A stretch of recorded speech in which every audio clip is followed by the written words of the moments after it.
Hey guys, JP here. Welcome to a closer look at. This is episode 3, where we are looking at Scream Factory releases from the very first release and onward. We're looking at them completely in depth, dissecting everything that release has to offer. And for episode 3, we're talking about the release that came out October 16th, 2012. We're talking about, and we're going to have a closer look at Tobe Hooper's The Funhouse.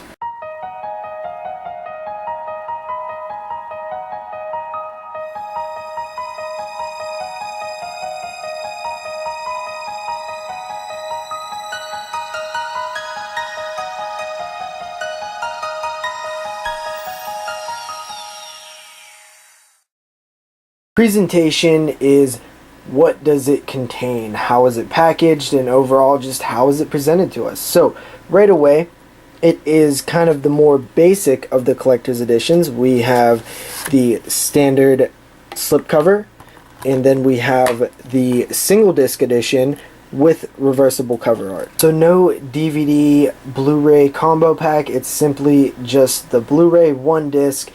It's kind of basic for a Scream Factory release, but it's still with the inclusion of reversible cover art and slipcover ahead of most standard DVD releases. Very similar to Halloween 3 in the setup here. I give this one a 3.5 out of 5.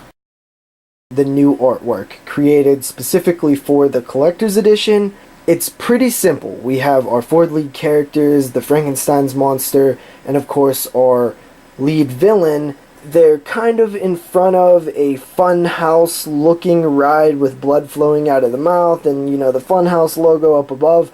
I gotta say, I think they played it a bit too simple on this one. I would have loved to see more of the Funhouse included, or more of the carnival in general, the rides and the backgrounds a lot, more bright colors and the two-headed cow and the fortune teller. There's just so many things that I think of that rush through my head when I'm thinking of this film.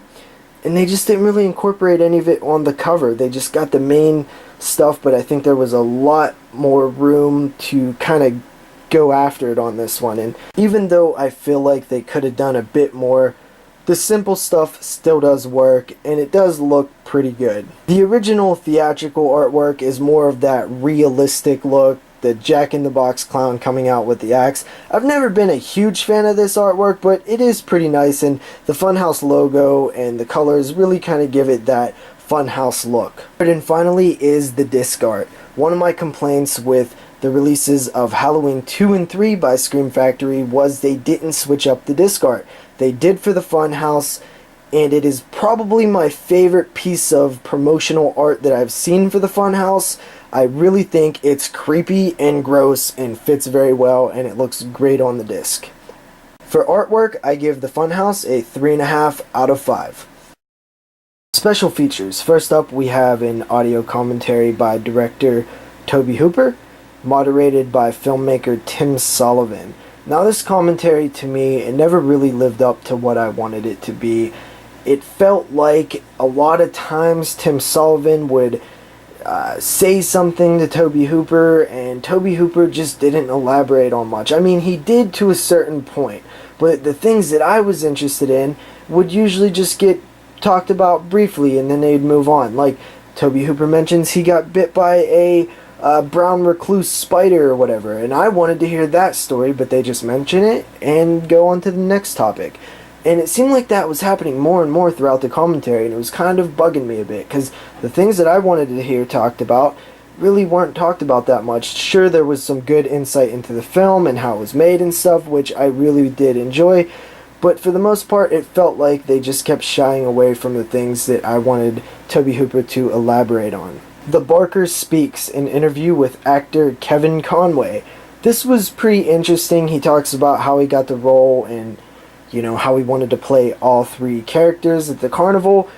Pretty interesting to hear this guy speak on, the film and his role and stuff. I enjoyed that. After that, we have Something Wicked This Way Comes, an all-new interview with executive producer Mark L. Lester. He kind of talks about how the ball got rolling on the Funhouse. Pretty interesting here. This was actually probably one of the more interesting special features in the entire lineup, and it's probably my favorite, actually. Carnival Music, an interview with composer John Bill. Now, I'm not a guy who's very, very into music. I do think it's very important and I do find it interesting. I'm just not a music junkie. So this is, slightly less interesting to me, but I did find it, cool how he created this score and the ideas behind it and stuff. It was definitely a cool one to listen to. An audio interview with actor William Finley. This one was just, it was pretty short. It was only like 3 or so minutes. It wasn't nothing too interesting, but it was a nice little bonus. Deleted scenes, about 5 minutes worth. This is the stuff that they would put in the TV cut when they had to remove some of the violence and things. Kind of interesting, mostly just character development stuff, but since I like these characters, it was nice to spend a little extra time with some of them. TV and radio spots, these things are fun to listen to, but they're not really that interesting. And finally, we have the theatrical trailer, which I gotta say does not do the film justice. It kind of makes it look generic. People are just jumping out. It's always fun to go back and look at how the film was marketed at the time that it was made, and I gotta say, it doesn't look very good by the trailer. So that about does it for the special features. Gotta say, I wasn't super impressed with this one, but there was some solid stuff here. Still, I give it a 3.5 out of 5 for special features. Scream Factory's transfer of the Funhouse is very good. All the different rides and lights, different tents, and all the different attractions they're going to all really pop, look very clear. You can see everything. The textures are really good, sometimes maybe a little too good, because when the deformed boy takes off his Frankenstein's monster mask, it kind of highlights and accentuates the look of his face, which is just another mask, and it kind of maybe hurts it a little bit. Maybe it looks a little too good, and you can see all the flaws in that he's just wearing a mask. But anyway, the transfer still looks really, really good. So you have to take the good stuff with the bad stuff, and I give transfer a 4 out of 5. The Funhouse from the year 1981 with the tagline of "Pay to get in, pray to get out." The Funhouse follows a character by the name of Amy as she's going out with a couple of her friends who are kind of on a double date. They go to the local carnival where they check out all the different rides, eat some cotton candy, check out all the different tents, all the different attractions, from magic shows, fortune tellers, even a freak show, which is pretty interesting. Eventually they decide to end the night by going through the Funhouse. One of the characters gets the idea, why don't we spend the night in the Funhouse? I heard somebody else did it, it'll be fun. They decide to do it, they're making out and stuff. Then they hear people below them in the floor below. They look through the floorboards and see a weird, kind of deformed guy wearing a mask with the fortune teller who happens to be a prostitute. He ends up murdering her. They see it. Then the father of the boy who murdered the prostitute finds out that they've seen it. So now they're stuck in the Funhouse and, fighting for their life throughout the night. So that's basically the plot. This is one of Tobe Hooper's films, of course.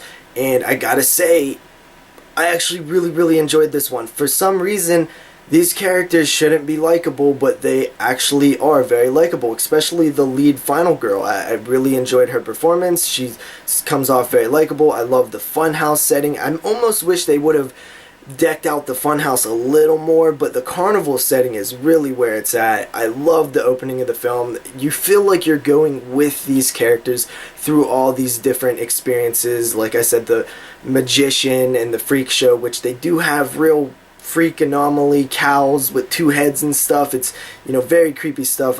They could have probably used a little bit more of that stuff to really set the mood, but that's what this film does. It does set the mood early on with the carnival. I really, really did like this one. It's a lot of fun.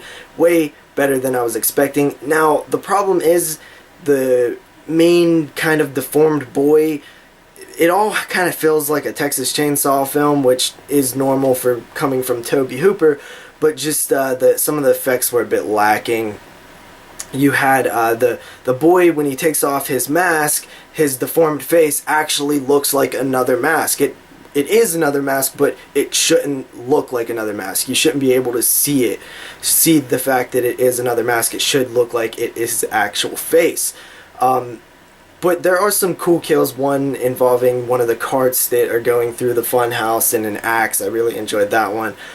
Some solid performances here. This is definitely a good mood slash atmosphere funhouse. I really enjoyed it. I remembered seeing this when I was a kid and didn't like it. I only got, through the first 10 or 20 minutes and would always shut it off. I owned it on VHS. This time watching it, I liked it a lot. So I give this film a 7 out of 10. That about wraps up the Funhouse. I gotta say, man, even though the special features were kind of lacking a bit, for the film itself, I gotta highly recommend this one. This is another highly recommend. I'll see you guys next time when we look at Jamie Lee Curtis in the film Terror Train.